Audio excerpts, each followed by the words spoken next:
hawk.com.bd থেকে আমি B Haque Mamun বলছিলাম। আজকে এমন এক সময়ে আমরা দাঁড়িয়েছি যেখানে একটি লাইন বা দুইটি লাইন লিখে দিলেই সিনেমামেটিক ভিডিও তৈরি হয়ে যাচ্ছে। জিনিসপত্র দেখা যাচ্ছে রান্নাঘরে। আমি এখান থেকে মাস্টার অয়েল সরিষার তেলটা খুঁজে পাচ্ছি না, কোথায় আছে একটু বলতে পারবেন? হ্যাঁ, সরিষার তেলের বোতলটি তাকের মাঝামাঝি জায়গায় কফি পাউডারের ঠিক উপরে রাখা আছে। আপনি কি দেখতে পাচ্ছেন?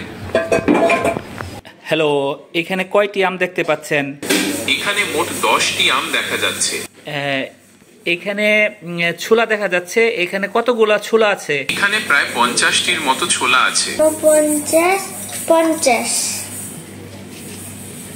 আমরা এই পর্বে দেখব কিভাবে এআই টেকনোলজি কাজ করে, কারণ আমরা যখন বুঝতে পারবো এআই টেকনোলজিটা কিভাবে কাজ করে, বেসিক আইডিয়াটা পাবো, তখন আমাদের জীবনকে আরও গতিশীল করতে পারবো এবং এটা থেকে কিছু ইনকামও করতে পারবো। এই জন্য আমাদের আগে এই বিষয়গুলো জানা প্রয়োজন। মনে করুন আপনি একটি নাম্বার খুঁজছেন, অ্যাজ এ হিউম্যান আপনি কত দ্রুত এখান থেকে নাম্বারটি খুঁজে বের করতে পারবেন?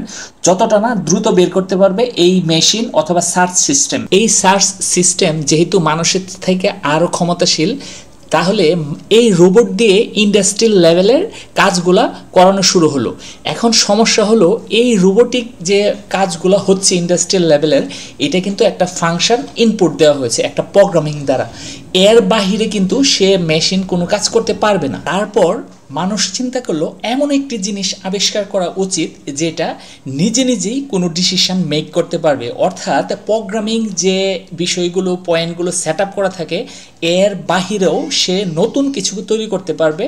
তখনই মানব মস্তিষ্কের মতো সে কোনো ডিসিশন নেওয়ার জন্য আর্টিফিশিয়াল ইন্টেলিজেন্সি নামে এক প্রোগ্রাম আবিষ্কার করে। এইটার প্রথম কাজ শুরু হয়েছিল 1957 সাল থেকে। 1957 সালে ফ্র্যাঙ্ক রোজবেল্ট এক নিউরন নেটওয়ার্ক আবিষ্কার করে। এই নিউরন নেটওয়ার্কের মাধ্যমে প্রথম শনাক্ত করতে পারে একটা ফিমেল এবং মেইলের কিছু ছবি। তারপর 1986 সালে সেলফ ড্রাইভিং একটা টেকনোলজি বের করে, যে ড্রাইভার ছাড়া একটি গাড়ি চলতে পারে, তবে এটা অনেক স্লো গতি ছিল, এটা ঘন্টায় 2 কিলোমিটার যেতে পারত। তারপর 1994 সালে এমন এক নিউরন নেটওয়ার্ক আবিষ্কার করা হয় যেখানে হাতের লেখা শনাক্ত হতো, অর্থাৎ হাতের লেখা একটা ডিজিটাল ফরম্যাটে ট্রান্সফার হতো। এইভাবে হাতের লেখা নিউরন নেটওয়ার্কিং সিস্টেমের মাধ্যমে যেখানে ইনপুট দিলে বা ছবি দিলে এখানে ডিজিটাল পদ্ধতিতে ট্রান্সফার হতো। এই প্রক্রিয়াটি যদি আমরা বাস্তবে দেখতে চাই, চিত্রে আমরা দেখছি এক হলো একটা ইনপুট, অর্থাৎ আপনি একটা প্রম্পট দিলেন, এই একটা হলো ইনপুট। এখানে হিডেন লেয়ার আছে, এইখানে লার্জ ল্যাঙ্গুয়েজ সিস্টেম ইউজ করা হয়েছে যেটা হিডেন হিসাবে আছে। আমাদের আউটপুটটা আমরা ডান পাশে দেখতে পাচ্ছি 1 2 3 4 5 7 9। আমরা এই আউটপুটটা হিডেন লেয়ারগুলো আমরা আসলে কখনো চিন্তা করি না। এইখানে লো লেভেল মেশিন ল্যাঙ্গুয়েজ এইগুলা কাজ করে, কারণ মেশিনকে আমরা শিখাইতে শিখাইতে এমন একটা পারফেক্ট সিচুয়েশনে নিয়ে গিয়ে যাব যে আমার যে কোনো স্টাইল সে ধরতে পারে এবং তার যত এটা চলতে থাকবে তত সে অভিজ্ঞতা অর্জন করে বুঝতে পারবে। যেমন আমরা 1 2 3 1 আমরা যেভাবেই লিখি সে এটাকে এক ধরে নিবে। আমি যদি একটু চেঞ্জও হয়ে যায় তাতেও কোনো সমস্যা নাই।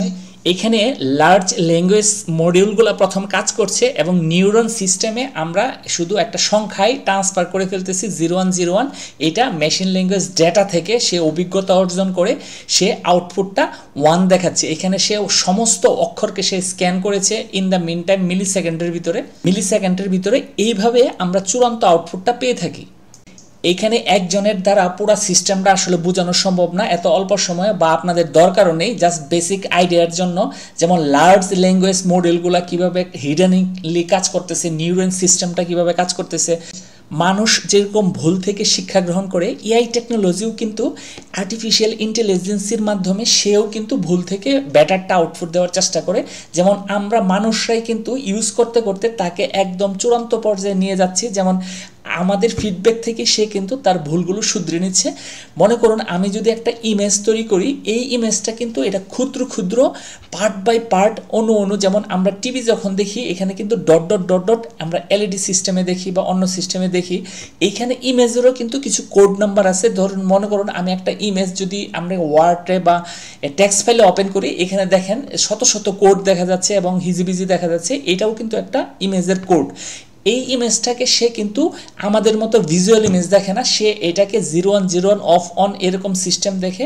এবং আমরা যখন অর্ডার দিয়ে একটা আপেলের ইমেজ তৈরি করো তখন কিন্তু সে ইমেজটাকে অনু পরমাণুতে ভাগ করে একদম লো লেভেল ল্যাঙ্গুয়েজে মানে 0101 অফ অনে নিয়ে যায়। তখন সে ওই 01টাকে সর্বোচ্চ অ্যানালাইসিস করে সে আউটপুটটা দেয়। আমরা যদি এখানে কোনো ক্যারেক্টার বা সিএস স্টাইল দিই, যেমন এটা লাল হবে, গাছে ধরতেছে বা বড় ছোট, এইগুলা সে মেনটেন করে ফাইনাল আউটপুটটা দেয়। আসলে মেশিনারি ল্যাঙ্গুয়েজ মানে এআই টেকনোলজি সে কিন্তু কখনো আপেল, মানুষ, লেজ, কান এইগুলা সে বুঝে না। সে এর ক্ষুদ্র ক্ষুদ্র অংশকে সে ক্যালকুলেশন করে সে এইখানে হিডেন অনেক প্রক্রিয়া ঘটে।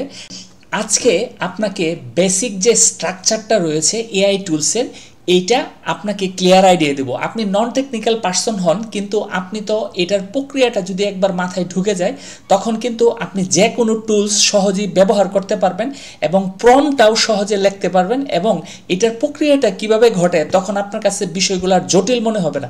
তাহলে চলুন দেখি বেসিক স্ট্রাকচারটা আপনার মাথায় ঢুকিয়ে দেওয়া যায় কিনা। আমি একটা ছক অঙ্কন করলাম, এই ছকের ভিতরে আপনি যতটুকুই বুঝতে পারেন আপনি ততটুকুই এগিয়ে থাকবেন। প্রথমে মনে করুন একজন ইউজার একটা প্রম্পট বা ইনপুট দিচ্ছে, এটা ইউজারের টেক্সট, ছবি, ভয়েস যে কোনো দিয়ে ইনপুট দিতে পারে। তারপর টোকেনাইজেশন, অর্থাৎ এটাকে ইনপুটটাকে ক্ষুদ্র ক্ষুদ্র আকারে ভাগ করে, যেমন শব্দ, অক্ষর, অক্ষাংশ এরকম লো লেভেল ল্যাঙ্গুয়েজে প্রসেসিং করে এই টোকেনাইজেশন। যেমন ক্যাট ইজ রানিং, এখানে ক্যাট একটা পার্ট, ইজ একটা পার্ট, রানিং একটা পার্ট, এইগুলা ক্ষুদ্র ক্ষুদ্র করে এইগুলা বিশ্লেষণ করে এই টোকেনাইজেশন। এমবেডিং হলো একটা লো লেভেল ল্যাঙ্গুয়েজ আন্ডারস্ট্যান্ডিং এর ব্যাপার। এখানে টোকেনকে সে শুধু সংখ্যা বা ভেক্টরে রূপান্তর করে এআই টেকনোলজির ভাষা দিয়ে সে কনভার্ট করে মেশিন ল্যাঙ্গুয়েজকে বোঝায়। যেমন এখানে ক্যাটের একটা সংখ্যা আছে, যেমন ধরেন -.12345, এরকম সে এইভাবে কনভার্ট করে সে ল্যাঙ্গুয়েজকে ট্রান্সলেট করে। ট্রান্সফর্মার লেয়ার্স, এই ট্রান্সফর্মার লেয়ার্সই হলো নিউরন সিস্টেম নেটওয়ার্ক, যেটা কিছুক্ষণ আগে আমরা আলোচনা করেছি। এই নিউরন সিস্টেম নেটওয়ার্কের উপযোগী করে দেয় ওই এমবেডিং ল্যাঙ্গুয়েজটা। তখনই কিন্তু এআই টেকনোলজির মূল কাজটা প্রসেসিং শুরু হয়, যেটা বহু বছর লেগেছে আবিষ্কার করতে নিউরন নেটওয়ার্কিং সিস্টেমটা। আমি অনেক জায়গায় ক্লাস নিতে গিয়ে দেখেছি যে এআই টেকনোলজি বুঝাতে অনেকেই কোশ্চেন করেন যে এআই টেকনোলজির প্রসেসটা কি আপনার মেশিনে হয় কিনা, আপনার পিসিতে বা আপনার ল্যাপটপে বা আপনার কম্পিউটারে হয় কিনা। না, এটা আপনার কম্পিউটারকে সহায়তা করতেছে একটা মূল সার্ভার, অর্থাৎ যে সার্ভারে এই ওয়েবসাইটটা বা যে সার্ভারে এই অ্যাপসটা লোড হচ্ছে সেই সার্ভার থেকে কিন্তু এই মূল প্রসেসিংটা হচ্ছে। ম্যাচিং অ্যান্ড রিজনিং, এটা হলো কোন জিনিসটা সবচেয়ে বেস্ট ম্যাচিং হচ্ছে এইটা নির্ধারণ করা। এটা পূর্বে লাখ লাখ ডাটা থেকে সে এই তথ্যটা মিলাই একদম মিলি সেকেন্ডে, এটা যেমন গুগল সার্চের মতো কাজ করে। এই ডাটা প্রসেসিংটাই ম্যাচিং করে সর্বোচ্চ আউটপুটের জন্য সে রেডি করে। আউটপুট কনস্ট্রাকশনটা হলো একটা রিসাইকেলিংয়ের মতো। মনে করুন আমরা প্রথম যে ইনপুটটা দিলাম, এই ইনপুটটা যেরকম একটা টোকেনাইজ হয়েছে, এমবেডিং হয়েছে, ট্রান্সফর্ম লেয়ার হয়েছে, এখন এইটাই আবার উল্টা হয়ে যেমন ট্রান্সফর্ম লেভেল হবে, এমবেডিং হবে, টোকেনাইজ হবে, তারপর একটা আউটপুটে রূপান্তর হবে। এই প্রসেসটাই আপনার আউটপুট কনস্ট্রাকশন। এটা মেশিন ল্যাঙ্গুয়েজ থেকে তখন আবার বাস্তবের দিকে আপনি ছবি বা ভিডিও বা ইমেজ যেটাই জেনারেট করতে চাচ্ছেন বাস্তবের দিকে আবার নিয়ে আসে এই আউটপুট কনস্ট্রাকশনটা। ডিফিউশন মডেল, এই ডিফিউশন মডেলের মাধ্যমেই কিন্তু এআই ইমেজ জেনারেশন হয়। এই টেকনোলজির মাধ্যমেই আমরা ইমেজ দেখতে পাই এবং ভিডিওটা যেমন 3D স্পেস মডেলিং সিস্টেমে আমরা ভিডিওটাও জেনারেট করতে পারি এই এআই টেকনোলজির মাধ্যমে। ফাইনালি এই আউটপুট কনস্ট্রাকশনটা রেডি করে দেয় আমাকে ইমেজ, ছবি বা টেক্সট যেটা আমি চেয়েছিলাম, এটা আউটপুট ফাইনালি আমরা পেয়ে থাকি। ডটবুটি থেকে আমি বি হক মামুন বলছিলাম। অনেকেই আছে বর্তমানে 2-1 ঘন্টা ইউটিউবে ভিডিও দেখে কোর্স তৈরি করে ফেলছে, কিন্তু আমরা যারা কম্পিউটার সায়েন্সের উপর অনার্স মাস্টার্স করেছি এবং মাল্টি ন্যাশনাল কোম্পানিতে বিভিন্ন ক্লায়েন্টের সাথে কাজ করার অভিজ্ঞতা এবং বিভিন্ন এডুকেশন সেক্টর যেমন অ্যাডোবি, মেটা, গুগল এবং আমেরিকার ক্যালিফোর্নিয়া অনলাইন ইউনিভার্সিটি থেকে বিভিন্ন কোর্স করেছি, আমাদের অভিজ্ঞতার ছোঁয়া অল্প হলেও আপনাদের দিতে চাই। আমার অনুরোধ রইল, যারা শুধু ইউটিউব দেখে কোর্স তৈরি করে ফেলতেছেন তাদের প্রতি যে জাতিকে কোনো ভুল ইনফরমেশন এবং ভুল নির্দেশনা দিবেন না। সবার জন্য শুভকামনা রইল। 10 পর্বের এআই ক্লাসে প্রথম পর্বে এআই টেকনোলজির বেসিক আলোচনা হলো। আজকে পরবর্তী ক্লাসে আমরা দেখব দৈনন্দিন জীবনে এআই টেকনোলজির 10টি ব্যবহার, যেমন আপনার ফ্রিজে এক পলক দেখেই বলে দেবে আজকের রেসিপি কি হবে। আরও আইনি সহায়তা, মেডিকেল সহায়তা এবং স্টাডিতে কিভাবে দৈনন্দিন জীবনে আরও ব্যবহার করা যায়, আপনার জীবনকে আরও গতিশীল করা যায়, এরকম 10টি ব্যবহার বলি থাকছে পরবর্তী ক্লাসে। যারা এনরোল করেন নাই এনরোল করুন।